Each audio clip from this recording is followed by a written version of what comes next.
माननीय सदस्य अख्तरुल इमाम साहब, आपके पास में 5 मिनट का वक्त है। सभापति महोदय, नगर विकास के कटाव प्रस्ताव पर हम अपने ख्याल के इजहार के लिए खड़े हुए हैं। आपने मुझे मौका दिया, हम इसका शुक्रिया अदा करते हैं। किसी भी मुल्क के लिए और किसी भी राष्ट्र के लिए ये पैमाना होता है कि शहरी आबादी कितनी है। तरक्की याफ्ता देशों में ये देखा गया है कि वहां शहरों की आबादी 70% हो गई है और ग्रामीण क्षेत्रों में 30% रोज लगने लगे हैं। लेकिन अब भी देश में तकरीबन 70, 80, 85% लोग ग्रामीण क्षेत्रों में ही रहते हैं। ये हमारी बदकिस्मती है कि हमारे लोगों का उतना विकास नहीं हो सका। दरअसल अभी जिस मौजू पर हम लोग बात कर रहे हैं, हमारे शहर दरअसल हमारे राज्य के चेहरे की मानिंद है।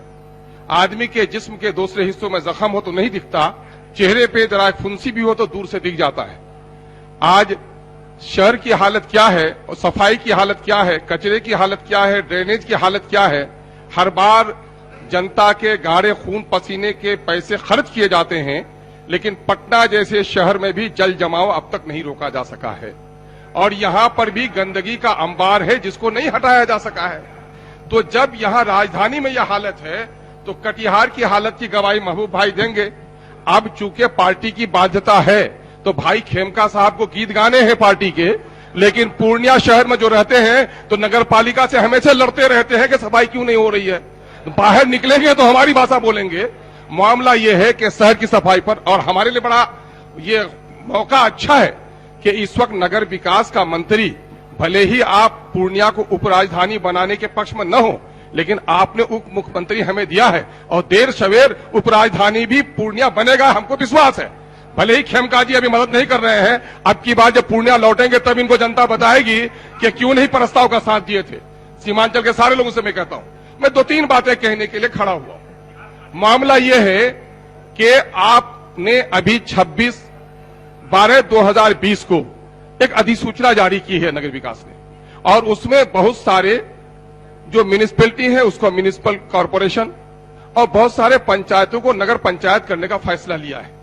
मैं मुबारकबाद देता हूं, साधुवाद देता हूं कि हमारे छोटे छोटे शहरों का विकास हो रहा है, पंचायतों का विकास होकर अब नगर पंचायत बन रहा है और नगरीय सुविधाएं आप देना चाह रहे हैं।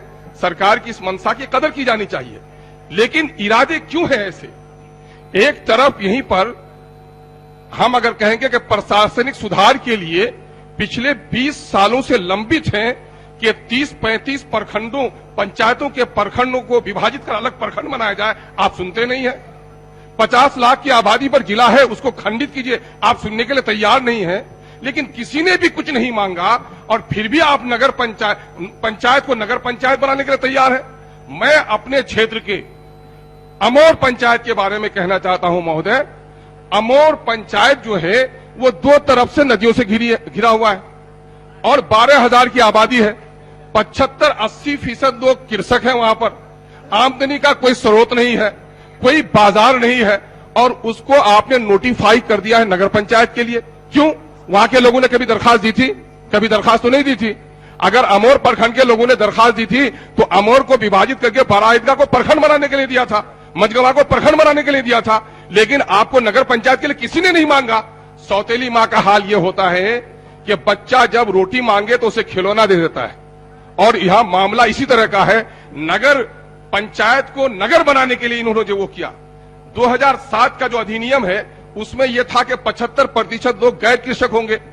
आपने एक संशोधन लाया अभी 2020 में।